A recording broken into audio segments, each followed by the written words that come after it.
Welcome into Steelers Talk. I am your host, Jack Sperry, and today we got a bunch of great Steelers content to get your way here on today's edition of Steelers News and Rumors. First up today, I'm going to let you guys know why after, you guys know if you watch the instant reaction video after that tough loss to the Cowboys, I was torn between going with Justin Fields still as the starting quarterback of this team or going to Russell Wilson.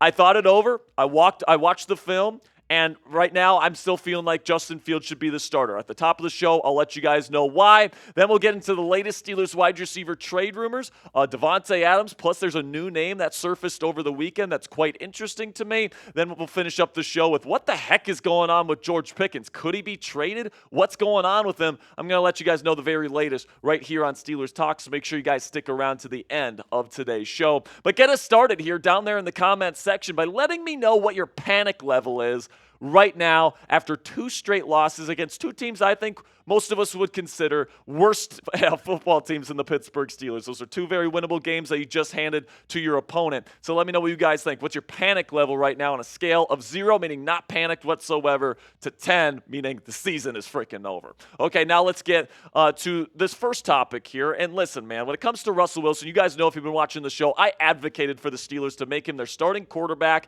this season over Justin Fields. And after two straight tough losses for Justin Fields and the Steelers against teams, like I said, that you probably should have beaten, I can see why many Steelers fans now want to see what they have in Russell Wilson, because it's just not working, especially early in games with Justin Fields under center. But personally, man, after watching the film, after really thinking it over last night, what I would do is I would stick with Justin Fields for at least one more week here in Week 6 versus the Las Vegas Raiders, plain and simply because I don't think he is the biggest issue with the Steelers' offense right now. And honestly, I think that he elevates this offense to a level that I'm not sure Russell Wilson would be able to if he got the start this week against the Raiders. So just this past week against Dallas here, 15 of 27. It's not fantastic, but certainly not atrocious. It got better as the game went on. He wasn't really pushing the ball down the field. That's one of my gripes that I had with him last night. Did have 2 touchdowns. One of them was a shovel pass, so not really a touchdown pass. He did have 6 carries for 27 yards, which I would probably expect a little bit more out of Justin Fields, but it was probably his worst game as the starting quarterback of the Pittsburgh Steelers to this point in those first 5 weeks, if we're being honest. But I don't think Fields is the issue with the offense right now. Is he part of the issues? Perhaps. Does he miss some open receivers down the field because his downfield vision is spotty at times? Absolutely. But you take a look at his stats to this point in the season. Right now, he's actually doing pretty decent, all right? A 67.6 completion percentage is by far and away still the highest of his NFL career. The total yards per game is still above 220, which isn't elite or anything like that, but it's certainly not terrible. Then the total touchdown to turnover ratio right now is 8-2. That's certainly not atrocious either. In general, if the Steelers have a lead, Justin's done a decent job at completing passes, keeping the chains moving, picking up big third downs, and getting the ball in the end zone, particularly in the second half of ball games. And Fields' biggest advantage over Russell Wilson is that right now there's no playmakers on the Steelers offense, all right? You look at George Pickens, he only played 18 snaps last night. We'll talk about that later in today's show. All right, and then other than that, you got Van Jefferson, Calvin Austin III, Pat Freiermuth, Darnell Washington, Connor Hayward. They got a lot of other players that just aren't dynamic, all right? So you need Justin Fields, potentially his playmaking ability and his dynamic ability to run with the football, make plays out of structure, to even be semi-functional on offense if you are the Pittsburgh Steelers. And I worry that if you go to Russell Wilson, who's no longer a dynamic playmaker, that just takes away a big element of this Steelers offense that Justin Fields is currently providing. However, I do understand the case for Russ. I mean, I thought about it last night about potentially advocating for the Steelers to go to Russ, and I think it's very likely even that Mike Tomlin announces Russell Wilson, if he's healthy, he's going to start in this Week 6 matchup versus the Raiders. The whispers going around the team right now is that Russ is expected to be named the starter at some point this year, and I can certainly see the case for it, man. Pittsburgh obviously has lost the last 2 games. of their season so far. So, like, you can't say Justin Fields is the hot hand because the team isn't winning with him under center. Also, you could potentially say that Russell Wilson is a better mental processor. He's just a better overall drop back passer, and maybe that enhanced ability from winning from within the pocket leads to more efficiency in the offense. I could certainly see that argument be made as well. And then also, Russ is a super positive leader, and if you bring him in during this kind of cold spell where you've lost 2 straight games, it could really inject some confidence and some positivity into that Steelers locker room if you instill him as your starting quarterback over Justin Fields. And honestly, my prediction here is that on Tomlin Tuesday, head coach Mike Tomlin's going to go out there and he's going to say if Russell Wilson's healthy, he's going to start this week. And, if he is healthy, I do expect him to be out there as QB1. Now, personally, I would rather go with Fields. I don't think that he's the issue, but the way that I think Tomlin and Arthur Smith are going to look at it is that they're not going to blame themselves. They're going to put the blame on the slow starts for Justin Fields. And I don't think that's necessarily fair on them, but the coaches don't want to put blame on themselves necessarily. They're going to put blame on the quarterback. And if you have another option that you've already named as your starting quarterback before the season began, you might want to give that guy a shot. So if I have to predict it, I think it's going to be Russell Wilson in week 6, but I'd rather go with Justin Fields. Let me know what you guys think down there in the comment section. Who should start this week? Type RW for Russell Wilson or type JF for Justin Fields. This will be the pinned comment on today's show, so YouTube's going to throw you an ad break here in just a couple of seconds, and when that happens, take advantage of that time by answering today's pinned question. Now, so if Justin Fields isn't the biggest issue with the Steelers offense, what is? And for me, it's the lack of dynamic playmakers on this offense. Like George Pickens is a dynamic playmaker, but he's literally the only one, and he's only playing 18 snaps a game, or at least he only played 18 snaps in this last matchup versus the Dallas Cowboys. Jaylen Warren is out injured. Cordero Patterson is out injured. You don't have a reliable number 2 receiving option, and Pat Freiermuth, as reliable as he is as a possession-type receiver, he's not a dynamic passing threat vertically down the field or after the catch. So listen, man, no matter what you want to say about the quarterback situation, whether you want Russell Wilson, whether you want Justin Fields, my take on this is that it doesn't matter who you got at quarterback unless you have 2 legitimate wide receiving weapons out there that can threaten the defense and that can force the defense to really respect the passing game and not just sell out for the run, which is one of the reasons why the Steelers' run game has stymied to begin this season. So the big question here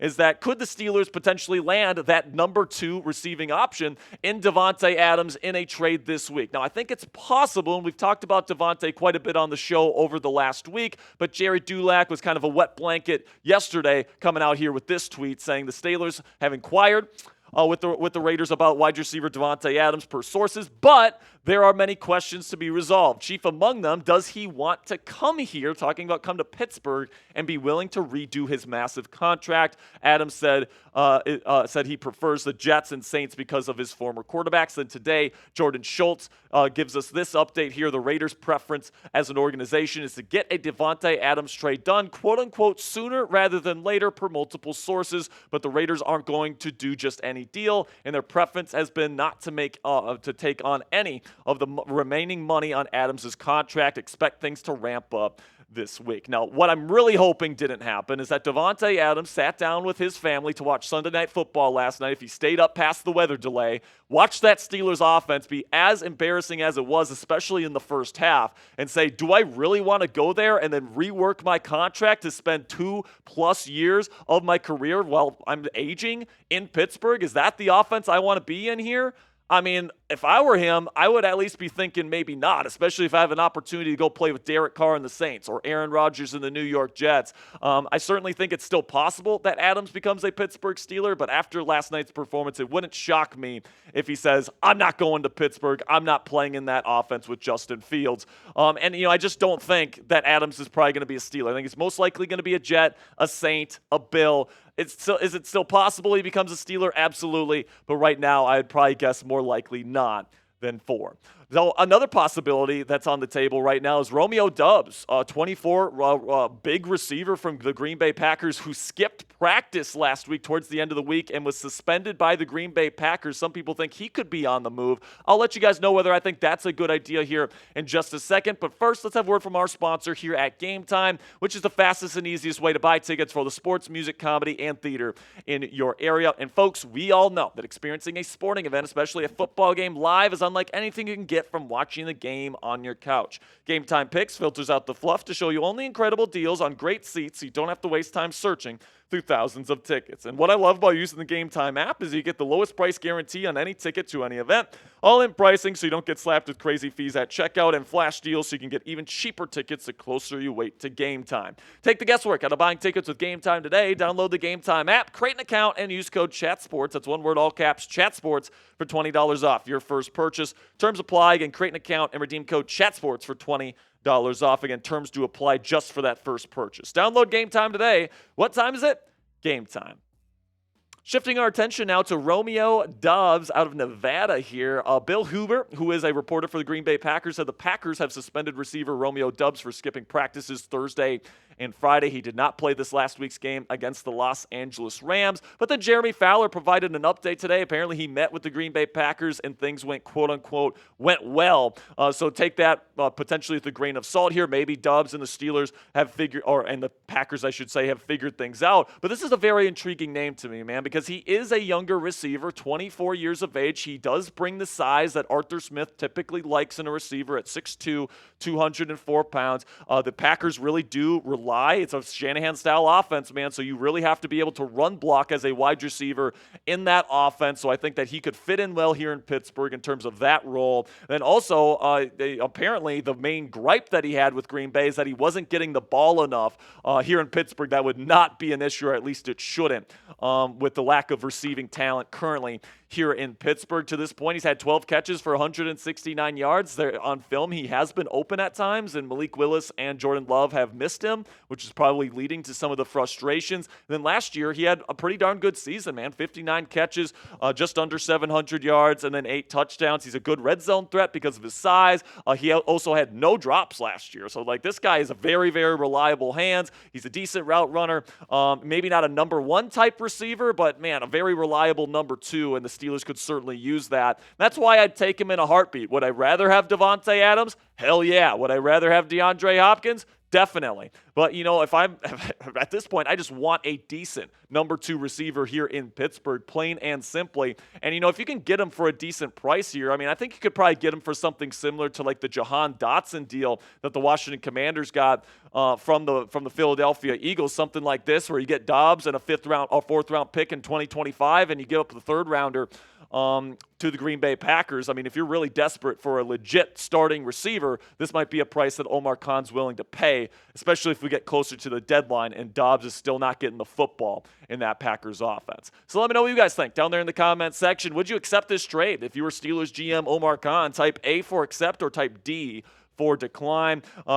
Just let me know what you guys think down there in the comment section. I would certainly think about it if I were the Steelers.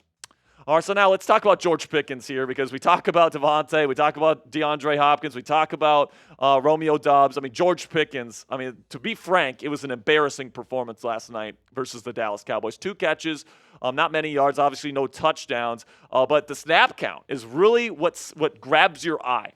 When you look at the receiver snap counts. George Pickens only had the 3rd highest snaps of any receiver last night. Van Jefferson had 10 more snaps than him. Calvin Austin III got on the field more than George Pickens. I mean, this was obviously a point that the media wanted to bring up to Mike Tomlin in his press conference last night, asking if he got benched, if he was hurt, what was going on. This is what Mike Tomlin had to say about the situation. We wanted to kind of minimize his reps in an effort to get more productivity, trying to rep manage in totality of the big picture. He wasn't less of a focal point in terms of our intentions of what we wanted to do offensively, but we did want to cut his reps a little bit in an effort to get higher quality play. So what this tells me is that they saw a lower effort play on film from George Pickens in the games previously during the year, and they chalked it up to him being fatigued. All right, so what their plan was, it was to play him on less reps so that he could go 100% on all of his reps and he could be more productive on the reps that he was on the field. But it turns out George Pickens just doesn't give good effort no matter how many snaps he plays. I mean, last night there was a rep late in the football game where he shouldn't have been tired. I mean, at that point, he hasn't played that many snaps. There's an entire series where he wasn't even on the field. He's running a crossing route where the ball is designed to go to him, and he is jogging, and Justin Fields looks like he completely sails the football, but I think he just expects George Pickens to run faster when he's jogging. It's an absolute embarrassment watching George Pickens out there trying to run block. He doesn't give much effort. If he knows he's not going to get the football, he barely runs his route at all. I mean, this guy doesn't give much effort, and I think that the coaching staff was like, this guy might just be getting tired, but it just turns out this guy doesn't want to give 100% effort because I think he's more of a me guy than a we guy at this point. But even despite that, even with George Pickens being kind of a diva, being kind of a me guy, you got to play him. All right, plain and simply, he is your only fearable wide receiver right now. Nobody is scared of Van Jefferson. No one is scared of Calvin Austin III. No one's scared of Pat Freiermuth, at least not deep. All right, the only guy that defenses fear is George Pickens. So you got to get him on the field to draw attention, to help out your run game, to help out your passing game. You cannot be sitting this guy for large portions of the game, plain and simply. I don't care how little effort that he's giving. And that sucks to hear because you want the guys that are giving high effort to play, but at the same time, you got to play your best players, all right? And sitting him for most of the game was just an unexcusable thing to see from this Steelers coaching staff. And honestly, man, with the way that the Steelers are treating him right now, given the effort that GP played with last night with limited reps, I wouldn't be shocked if GP gets traded, all right? Diana Rossini of The Athletic reported last weekend that George Pickens could be traded to the Chiefs. He could be traded by the deadline. At this point, I don't think it's completely out of the realm of possibility. Now, if I'm the Steelers, I'm not doing that until at least next offseason. You just don't have enough receiving talent to let go of George Pickens at this point.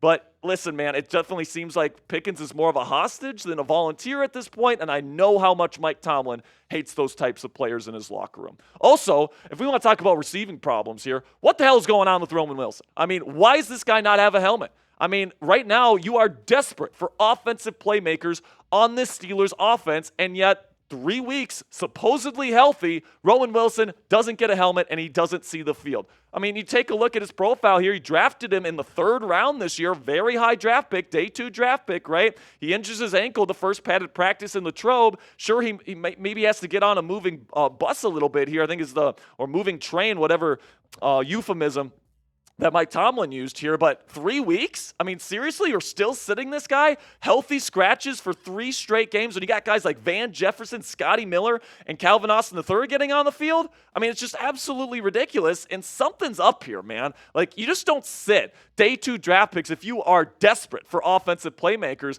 and whatever it is, I don't think it's good, all right? I think I can only see 3 possibilities for this Roman Wilson situation. Number 1, Roman isn't healthy, and which is weird because he's fully practicing, and he's been a healthy scratch for 3 weeks. So if he's not healthy, why are they doing that with him? Number 2, he isn't any good. And I'm starting to think it's more number 2 here because, I mean, goodness gracious, if he was any good, I would suspect that this coaching staff would be desperate to get him on the field, yet they still sit him. Then number 3, Tomlin's just an idiot. And this one is also looking more and more likely to me because it's like Roman says he's good to go.